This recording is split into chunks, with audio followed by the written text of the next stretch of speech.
Nang modeling na chalo jana. Hai ko mo. Ajil sige loi chang ra. Se tu muk chalo jo nambi ra ke bana. Kudon ahum da pa su phare na ina dum khitang to ju ai sleeveless am bowli te mem ai pam de ko sleeveless Are ji. ngasi di gas stop sembi mu ithog ngasai mai tapam ba haji kan gre ngone mem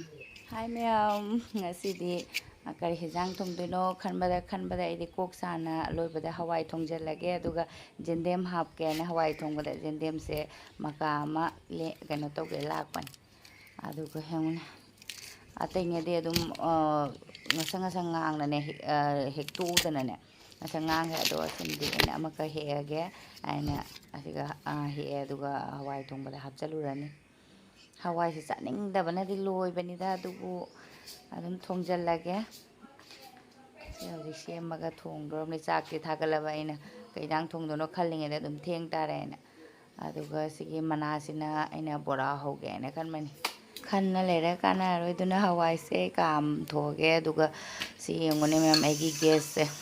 songi achogo burner se sidagi di mai se tapana aduga songi se ne ong kam kallino yong aduga songi se yam sathina tape sigi machin siga da ko gi pipe mari ama khak leibane bako holang khak leibane adu fullaba khangde ado ai horen chak tok loga singdok pang hom rayenge ado ji ai hawai de thaga khre aduga jende mana se soidoge bora hauna bagi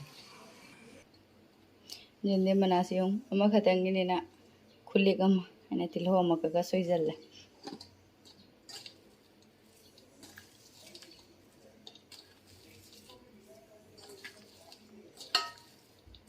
to loraga khulik se ngone aigi sigi chula se yadre fajana pie mai jongne mai se fajana pie sadi hijangi lore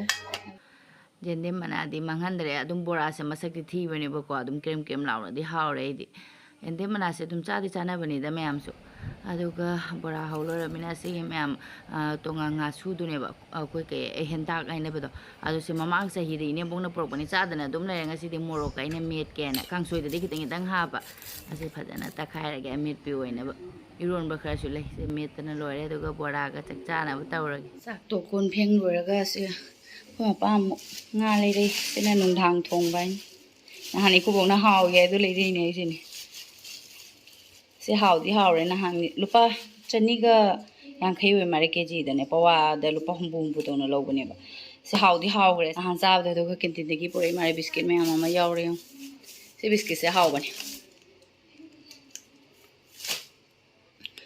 cham tho ga fridge da tham gre ge hore nung thang oina dum thong ani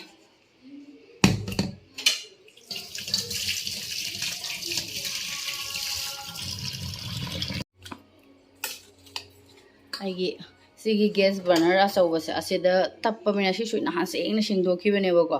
ado nga gi manam tabasida ko haying silor sengna singdokibane asisu kaino tawre sigi manung de se mari se toy mar hawde singdokni yengi yam tappe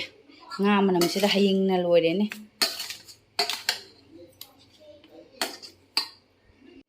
ngasi di gas stop sembi mu ithog yenge ko sumaina ina taram da ko fi ama ki jesan bane ba akhoi sigi mari se myam agi cylinder se yam nungsi kamen inaom na ise gi chula ai cylinder kanwa cylinder ai gas stove se yam langi yam nan thamena yam nungsi bani myam se agi 2010 gi august ki chula ni se hajik bo kaim tawdre hoi asi di yadre ko asi su kaim di tawde aduga asigi si di anoba shingre ba ko ne masagi dunadi black color oeba ado si 2010 gi august tagi august ki kaino ni chula gas stove ni atena nungsi bani aina ahan ba thabam phum da chatpada ko akogi maharashtra gi didi amna ne ahan badi akogi gas connection tawdabina mana pirakhi bani aba satena nungsi bani adu akoi gas connection tawraga chula pirakpaduna didi do da han pichakhiba am nungsi bani mem seng na chamthok seng na tekthok pi thamade adum lang na leire adu makha di khara di mo le da mem makha di khara mor pani mem kai gino idea adum nungti gi sing da bani na ne asigi aina makhun je da namjan ge taw bani sigi makhun siga du kai de sigi kaino siga ne aina adum chula se ai gas stove se aina adum seng se ubada se ubada khara di hangoiram mani ko aisu yam talle ba ko sumaina ubase ado makhani na nungti gi sengbai do sum ko gi jangkar ko se adum ka bi henjen gi ne ba ina sam do nungti gi adum sam tho de na mathak si di adum tak pa lep se sumaina ina adum seng se da ko gi kari hai ngosu ngosu ngoba gi ne kari jumno ma sajan bam leibani ba adu nu su mai gas se keno tawre mai kanda bane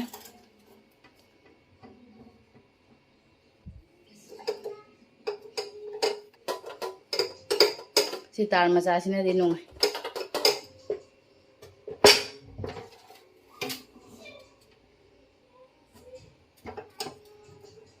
si mari si di sheng bolore aduga si ga makhun ma lei base asiga si su o agi si phunna tawi mar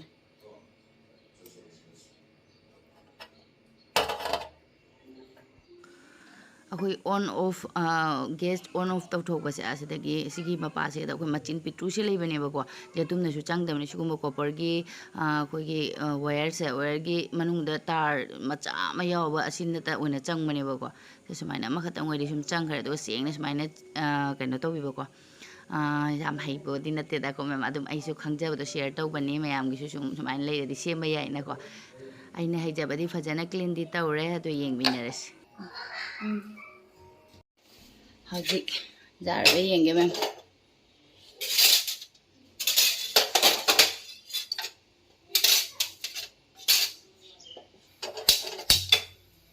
कल नहीं से नहीं कल हाय तमाई कल मैं अदो मैं कोन अम थमगे ngसाइगे मम्मा आई मसाइ ngसाइ अस ब्लर चले जो ngसाइ मई तपमबदो हजिक कनगरे उने मैम हजिक द नंगाइरे हजिक गैस मुथत खरगे बइसे पमुइ गैस आई आहार मद थाना मैम दे हलौद्रे अदुम मैम दने पैसा टिंग दबिद मिंगो द गैस पी दबिद अदुम हजिक मरी सिगा लेसिदा खोगी मखुन म लेबदो गैस संग से मई तपदा देबा संगी से खुजुगुलाई से करी करी खुजुगुलाई ने मनुंग खोगी मिरांग दो माइ थुजन बदो ले कइनो तोबने बा अदुना इन तार मसाम लौरे अदुगा सिसिना खोगी कइनो ने बा सिसु वेयर मतेक अंखलौरकपने खोगी जेतुमदुदि चंगदेबा मखुन पित्रू पिकपैना अदुना सिगी तारसे खोई कॉपर की तारसे ओरगदि अमगुंबा अनिगुंबा अदुम चंगबा अदुम मयाम अइना खंगबदो शेयर तौजबनिदा अदुम मेकानिक अदुम सुरेना ताइयों मखुसे मुरे थाउने कइने याम नुंगाइरे आइगी से यारे असिदि मसाइ कन्ना लेयबा अदो नहान मरग अमदा मुसि मुतपुरे अदो सि सेंगदोखिबदै सि कन खरगा अमुसे मुतपिनि यारे कोमा खांगसे साइने पाइरुबु मैम से गाउन से यंगोने सी गाउन से अखोगी प्रिंट नेबको अदुगा अखोगी फी सिदि थाथा लाउबा अखोगी मोपाबिरकी अखोगी थाथा लाउद्राने अदुदुनेबा खुजिन सुमाइना यावबा यंग हुंगाइत्रे अदो ममांगदसु कमेन्ट लागी सुमाइना खुजिनदा खतंग नेन पुलिस यावबदा हंगोयेनने आइसु खतोखरेनिदा अदो सिगी गाउन से उने पूरा घेर दिमागी फजबना दि लोरे असे पामे अदुगा खुगी पोसे खतंग थादि थाइबको आसेगी केनो से खोई फिता अदुगा आइना खाइदि सौनिंग बाइबको खोगी स्लिप से उने आइना खितंग हापसु याम फनी आइदना से स्लिप से यावरे नियम क्याम पिकना हापके मखा थमगे क्याम पिकना हापके हाबदि उने सिबु अदो आइना दुम खितंग दोजु हापगे सिदि साइड तदि आइना ताइरेबो ताइरुरेबको अदुगा सिसु साइड दे खितंग नपना ताइरसु आइना खनबा खुदोंबि खुदोन अहुमदा पासु फरेना आइना अदुम खितंग तोजु आई स्लीवलेस आम बौलिते मैम आई पाम देबको स्लीवलेस अदो आई इसु इकाइबा अदो खुमा पा हापुरनो कजौरगे अदुसु अहान बा ट्राई तौनदि येंगगे अदो सिसे आइना खुदोन अहुम तोजु हापगे तोबसि यादरे हाइदि सिदि अदुम ताइसनगिबबुदि कसु काइदबा अदुगा सांगबसे सिदगी सि सांगबसे याररोयबा खतंग पिए अदुना सि स्लीवलेस सिबु सुजाम फी अचौबा कनो तोरगा सुतंग लिकनबु हाबनब्रा बसि खतंग पाकना पिरमगो खतंग हेनबदुइदि कथलसु याय क्याम तेन पिरेनो बसि होंने क्याम पामुनस अदो स्लीवलेस लिटपगी कांगुगिदि अदुम कनो तोसु याय असैना मिशोदगी लौबनि मैम 248 ता लौबनेबा अदो अदुम ngarang लपोरकपनि आइना अदुम मपान गसिदि अदुम लिटनादि येंगे अदुम जुमदा लिटपा खोरपा पारु स्कूल थिंदोक थिंजिनगिदि नुंगाइने नादि खल्लेनने असिगी घेरसिनि याम फजैसे ताबदने अदसेगी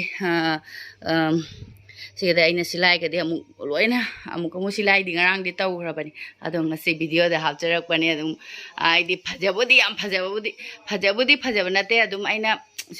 ꯆꯠꯊꯣꯛ ꯆꯠꯁꯤꯟ ꯀꯩꯅꯣꯗ ꯁꯦꯠꯅꯕ ꯍꯥꯏꯅ ꯇꯧꯕꯅꯦꯕ ꯀꯣꯝꯃꯦꯅ ꯑꯩꯁꯦ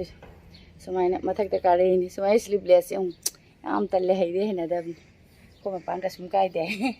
ꯃꯥ ꯀꯥꯏꯗꯦ ꯍꯥꯏꯕꯅꯤ ꯁꯦꯠꯂꯦ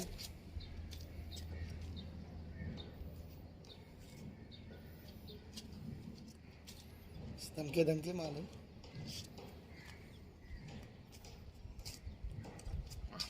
जी लोई चंगरे से तो मुख चलो जो नंबी रहे फना वाह इस ꯁꯤꯁꯦ ꯑꯩꯅ ꯏꯆꯟꯅꯨꯄꯤꯒꯤ ꯑꯅꯤꯃꯛꯁꯦ ꯇꯥꯏꯔꯦꯅꯗꯤ ꯑꯩ ꯍꯥꯞꯆꯟꯅ ꯊꯝꯈ꯭ꯔꯕꯅꯦꯕꯀꯣ ꯔꯥꯡꯗ ꯑꯗꯣ ꯏꯆꯟꯅꯨꯄꯤꯅ ꯑꯝꯇꯗꯤ ꯁꯦꯠꯂꯧ ꯏꯅꯝꯃ ꯚꯤꯗꯤꯑꯣꯗꯁꯨ ꯍꯥꯞꯄꯣ ꯑꯗꯨꯒ ꯐꯣꯇꯣꯁꯨ ꯅꯝꯃꯒ ꯊꯥꯔꯛꯑꯣ ꯍꯥꯏꯅꯅꯦ ꯃꯈꯥꯗꯩꯁꯦ ꯑꯩ ꯅꯨꯡꯉꯥꯏꯔꯣꯏꯗ꯭ꯔꯥ ꯍꯥꯏꯅꯅꯦ ꯍꯥꯏꯗꯤ ꯑꯩꯅꯗꯤ ꯑꯗꯨꯝ ꯑꯍꯟꯕ ꯄꯤꯔꯨꯗ꯭ꯔꯒ ꯑꯩꯅ ꯁꯦꯠꯄꯗꯣ ꯑꯩꯅ ꯅꯨꯡꯉꯥꯏꯇꯕ ꯏꯆꯟꯅꯨꯄꯤꯅ ꯉꯁꯤ ꯐꯣꯟ ꯇꯧꯔ ꯍꯥꯏꯔꯛꯏ ꯏꯅꯝꯃ ꯚꯤꯗꯤꯑꯣ ꯅꯝꯃꯧ ꯍꯥꯏꯅ ꯁꯦꯠꯂꯒ ꯑꯗꯣ ꯑꯝꯇꯪꯗꯤ ꯅꯝꯍꯧꯔꯒꯦ ꯏꯆꯟꯅꯨꯄꯤꯅ ꯍꯥꯏꯔꯛꯑꯕꯅꯤꯅ ꯁꯦꯠꯂꯒꯦ ꯁꯤꯁꯦ ꯁꯦꯠꯂꯒꯦ ꯃꯈꯥꯒꯤ ꯁꯨꯠꯁꯦ ꯁꯤ ꯃꯄꯥꯟꯒꯤꯁꯦ ꯁꯤꯒ ꯆꯥꯟꯅꯔ ꯈꯤꯇꯪ ꯅꯠꯇ꯭ꯔꯥ ꯆꯥꯟꯅꯕ꯭ꯔꯥ ꯑꯩꯒꯤ ꯀꯦꯃꯦꯔꯥꯗꯅꯦ ꯈꯤꯇꯪꯗꯤ ꯋꯥꯎꯅ ꯆꯠꯄ ꯑꯗꯨꯃꯥꯏꯅ ꯇꯧꯋꯤ ꯃꯅꯨꯡꯗꯁꯨ ꯀꯕꯣꯛ ꯆꯥꯏꯕꯀꯣ ꯑꯩꯈꯣꯏꯒꯤ ꯀꯩ ꯍꯥꯏꯅꯤ ꯀꯕꯣꯛ ꯆꯥꯏꯕ ꯍꯥꯏꯅꯗ꯭ꯔꯥꯅꯦ ꯑꯗꯨꯝ ꯃꯌꯥꯏꯗꯁꯨ ꯃꯌꯥꯝ ꯑꯃ ꯁꯥꯠꯂꯦꯕꯀꯣ ꯂꯩ ꯃꯆꯥꯅꯦ ꯑꯗꯣ ꯀꯦꯃꯦꯔꯥꯁꯤꯗ ꯎꯗꯤ ꯌꯥꯝ ꯈꯤꯇꯪ ꯀꯩꯅꯣ ꯇꯧꯅ ꯎꯔꯦ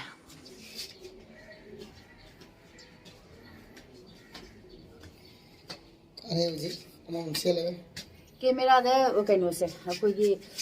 ꯐꯤꯁꯦ ꯃꯆꯨ ꯈꯤꯇꯪ ꯋꯥꯎꯔꯞ ꯑꯗꯨꯃꯥꯏꯅ ꯇꯧꯋꯤ ꯀꯩꯒꯤꯅꯣ मपान तो जाने ꯃꯄꯥꯟ ꯊꯣꯛꯑꯒ ꯌꯥꯗꯦꯅꯦ ꯋꯥꯎꯕ ꯑꯗꯨꯃꯥꯏꯅ ꯇꯧꯋꯤ ꯈꯔ ꯀꯂꯔꯁꯦ ꯑꯩꯈꯣꯏꯒꯤ ꯀꯩ ꯃꯆꯨ ꯍꯥꯏꯅꯤ ꯍꯥꯏꯕꯗ ꯈꯣꯡꯗ꯭ꯔꯨꯝ ꯃꯀꯨ ꯃꯆꯨ ꯍꯥꯏꯌꯦꯕꯀꯣ ꯈꯔꯗꯤ ꯀꯦꯃꯦꯔꯥꯁꯤꯗ ꯀꯩꯅꯣꯝ ꯇꯧꯕ ꯂꯩꯅ ꯇꯧꯔꯦ हम मोदी में चलो जाना हाय रे हम बस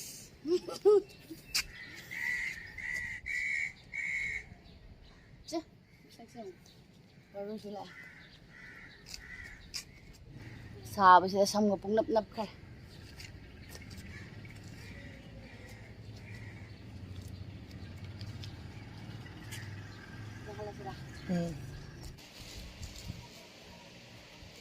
ꯁꯦꯠ ꯂꯣꯏꯔꯕꯩꯅ ꯑꯃꯨꯛ ꯐꯖꯅ ꯊꯨꯞꯄꯒ ꯍꯥꯞꯆꯤꯟꯈ꯭ꯔꯒꯦ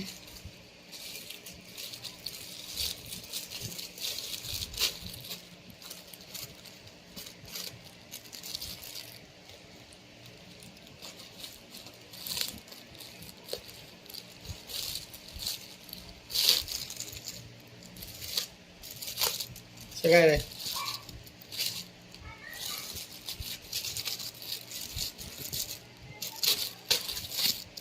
ꯂꯧꯊꯣꯛꯑꯒ ꯂꯧꯁꯤꯟꯒ ꯊꯝꯃꯟꯗꯅ